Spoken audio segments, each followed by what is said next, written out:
Nous sommes en Seine-et-Marne, dans le pays de Meaux, un lieu habité par le souvenir de la Grande Guerre.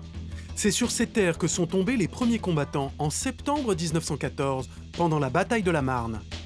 100 ans plus tard, au musée de la Grande Guerre, les poilus sont de retour.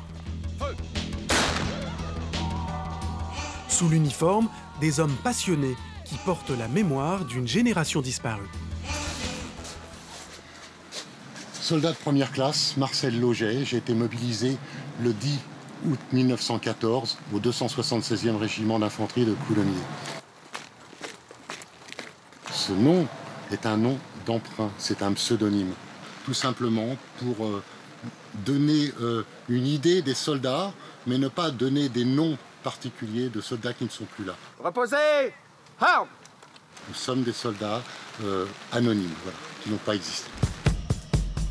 Comme beaucoup de reconstituants, Marc collectionne les objets de la Grande Guerre. Et c'est justement l'un de ces objets qui lui a inspiré l'idée de son pseudonyme, Lauget. C'est une pièce du fameux fusil Lebel, acheté 1 000 € sur Internet. Une particularité du fusil Lebel, il est le premier fusil à tirer la poudre sans fumée. L'avantage de cette poudre, c'est que on ne voit très peu le coup de départ.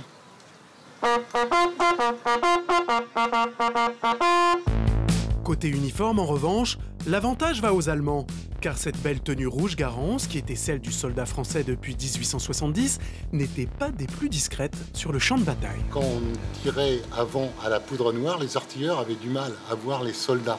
Donc le rouge permettait de repérer les troupes amies sur le champ de bataille. Les soldats, par l'utilisation des poudres sans fumée, donc plus tellement, à part l'artillerie, plus tellement de fumée sur le champ de bataille, deviennent extrêmement visibles. La fameuse tenue du piou-piou va donc être abandonnée dès 1915 pour un uniforme bleu horizon plus discret. Au placard également, le képi en tissu, pas assez protecteur. En 1915, on invente ce fameux casque Adrian. Il fait 700 grammes, il est très léger, il est très peu épais, il ne protège ni contre les balles, ni contre les gros éclats de but, mais toutefois, il protège contre les retombées de pierre ou les éclats de pierre déclenchés par les explosions de but. Quand j'achète un objet sur une brocante, je pense qu'une personne l'a porté, l'a transporté, l'a accompagné pendant tout le conflit.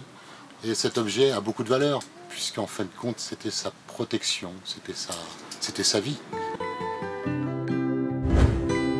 Le casque Adrian, fabrication de 1915 à 1925, estimation entre 30 et 100 €. Conseil d'experts, pour authentifier le casque, vérifiez qu'il est bien constitué de 3 parties soudées, la bombe, la visière et la nuquière. C'est quoi cette chose? Alors cette chose, ça fait pas partie du matériel réglementaire qu'avaient les soldats fournis par l'armée, mais c'était quelque chose qui pouvait s'acheter. Ça a une drôle de forme et c'était en fait une chaufferette. Il y a ici 2 petits anneaux qui servaient à mettre un lien et ils mettaient ça autour de leur cou. Et après, ils gardaient ça sous leurs vêtements, ils remplissaient ça d'eau chaude, ça pouvait leur servir de bouillotte. Et puis quand c'était vide ou que l'eau était froide, ils vidaient. À la place de l'eau chaude, ils pouvaient mettre du vin ou de l'agneau, parce qu'à l'époque, ils aimaient bien ça.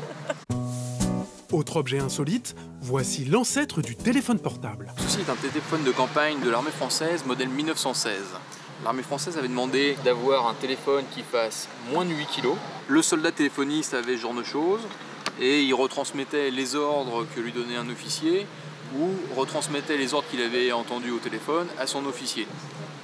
On a une petite batterie qui se trouve ici en dessous, à peu près 3 volts. Elle alimente les écouteurs.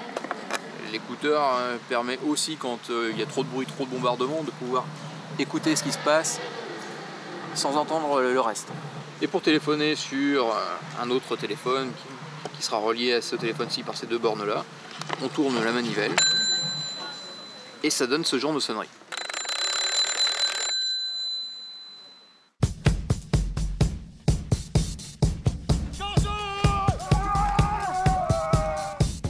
Parmi les objets très appréciés des collectionneurs, il y a l'artisanat de tranchées, des pièces façonnées par les poilus eux-mêmes avec les outils qu'ils avaient sous la main. Ça, c'est un objet qui a été trouvé par un paysan qui me l'a confié lors d'un labour. Vous voyez, vous avez la même gamelle, le même couvercle, là, vous l'avez ici, donc dans son état d'origine. C'est la pointe du couteau qui a servi à marquer le lettrage sur la boîte. Il a marqué son unité, les 107e, compagnie B. Alors les soldats avaient beaucoup de temps en fait. Les assauts finalement c'est très intense, mais c'est sur quelques heures, quelques jours. Et, pour tuer le temps, ils vont créer des petits objets.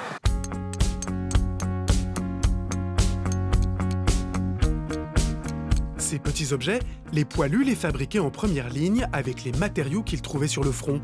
Ceinture ou tête d'obus, douille, balles. Dans un premier temps, c'est des objets utilitaires. On va fabriquer des bougeoirs, des choses dont on a besoin sur place. Très rapidement, on va fabriquer des petits souvenirs pour envoyer à la fiancée qui est restée à l'arrière du front, notamment des bagues. Après, il n'y a pas que des fantassins lors de la guerre. Vous avez des artilleurs, ils ne sont pas à pied, donc ils peuvent transporter des objets un peu plus volumineux. Donc une douille qui a été transformée en vase et qui est martelée de manière à lui donner en fait une forme décorative. Ces objets produits en grande quantité ne valent pas très cher, entre 10 et 50 € pour la plupart, rarement plus de 100 €. Mais c'est surtout la valeur sentimentale qui intéresse les collectionneurs. Cet objet est particulier, il est fait d'une fléchette d'avion.